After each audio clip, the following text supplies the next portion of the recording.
Hi everybody, I'm Dr. Mikulics and welcome to Hormone Reset number 5, Thyroid. So we've been really addressing weight loss through a different lens in this book, The Hormone Reset Diet. And so far we've gone over estrogen and the issues with estrogen dominance. We've addressed insulin imbalances. We've addressed leptin imbalances, our hunger hormone. Last reset was cortisol, and now we're going to be looking at thyroid. Newer data is showing an association between grains and some of our hormones, particularly the hormones of leptin, thyroid, and insulin. So let's go over insulin and grains and that connection first. But basically, grains are in the carbohydrate family, and most of them are considered to be simple carbohydrates.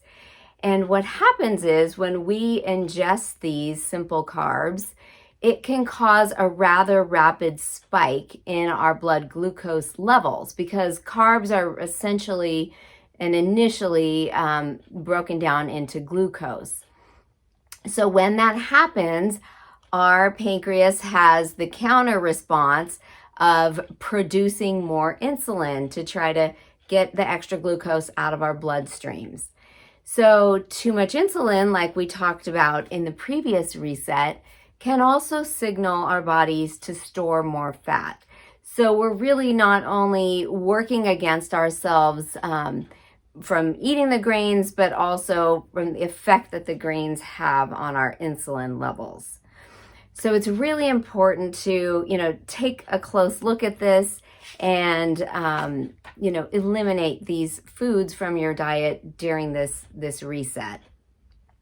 So our goal is really to keep a balanced glycemic load, and that has been shown to have many health benefits, not just in the realm of weight loss.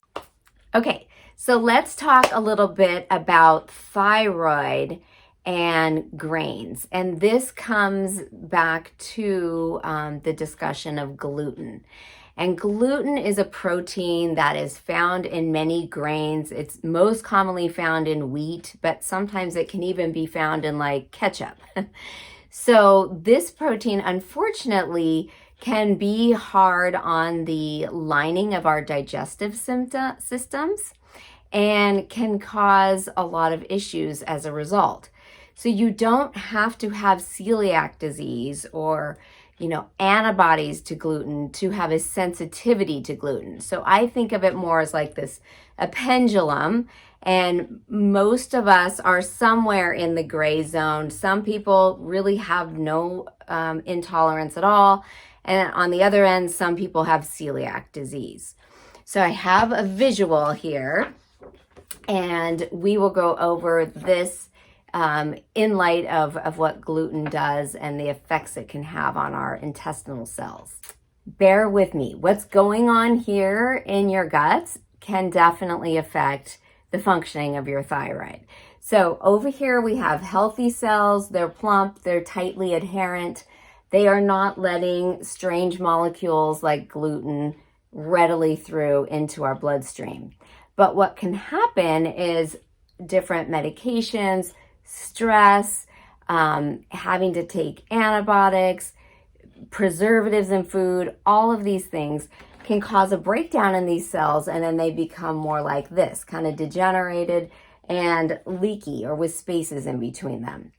Also, just eating a lot of gluten can contribute to, perforations in this lining and contribute more to an imbalance in your microbiome, dysbiosis, and leaky gut as well. So now these gluten molecules, along with other invaders, can slip right through the cell and gain direct access to your bloodstream, and that can create an immune response, a heightened immune response, as your body is trying to figure out what this gluten is, and it recognizes it as a foreign invader. So in return, you have a little internal inflammation going on, which then can affect the thyroid. So we have seen this be related many times to thyroid conditions such as Hashimoto's thyroiditis. And it is interesting that a higher proportion of people with Hashimoto's also have antibodies to gluten. So that is a way that these two, items are connected and could be thwarting your success in losing weight. The rules of the thyroid reset are as follows. Number one, you're going to want to avoid all grains.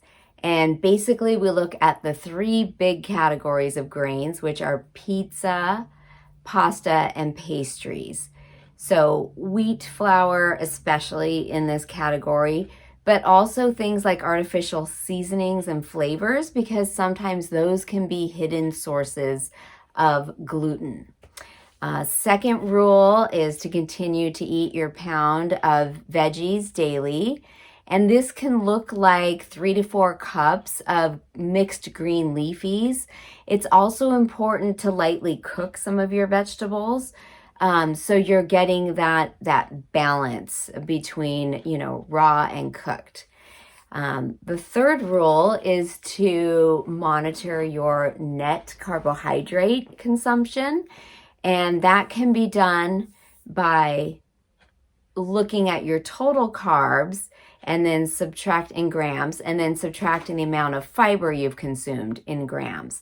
So during this 21 days, we want to keep that around 20 to 50. And in your maintenance phase, then you can increase it to 50 to 100. So rule number 4 is to continue to eat clean proteins, including beans. And number 5 is to continue with those lower glycemic fruits, avocados, coconuts, and berries. There are some suggested swaps for carbohydrate type foods, and I'm just going to take them right out of the book for you.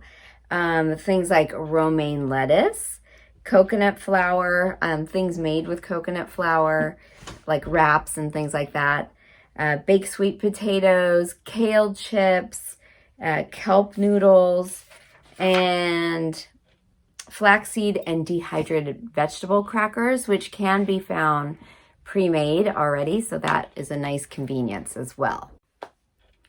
In this reset, vitamin D is recommended as a supplement, and 2,000 international units a day is the recommended dosage.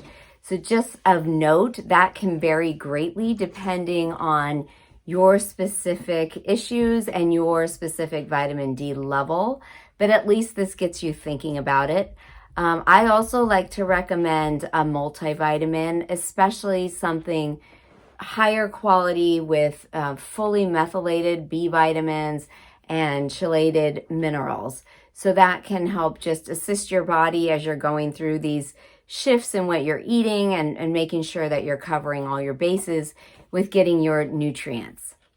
In the cell to soul part of this chapter, she encourages us to do a symbolic practice where we don't focus so much on what we're missing out on or, having to deprive ourselves of, but more of an opportunity to let go of things that aren't serving you anymore.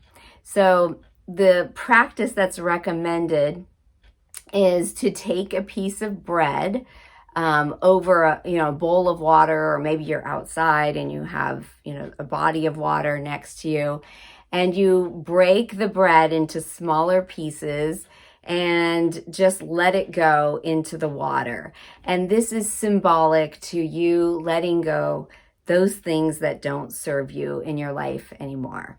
And you're doing it with bread. So there's a lot of analogies there. And then exercise, she reminds us that, about 20% of weight loss is exercise. So the vast majority is through changes in what you eat. So we all want to be continuing to exercise because the benefits are limitless. There's, improved health of your bones, decreased symptoms from hormonal imbalance, improved mood, decreased cardiovascular, inflammatory disease, cancer, all the things. But just so you know, a brief stint of some intense cardio, maybe 7 to 10 minutes, followed by a walk, a 20-minute walk, things like that are more than adequate, especially if you're engaging in those things most days of the week. Okay, so that sums up our reset for thyroid. I think I covered everything, and we will be back soon with our next reset, which is growth hormone. Thank you.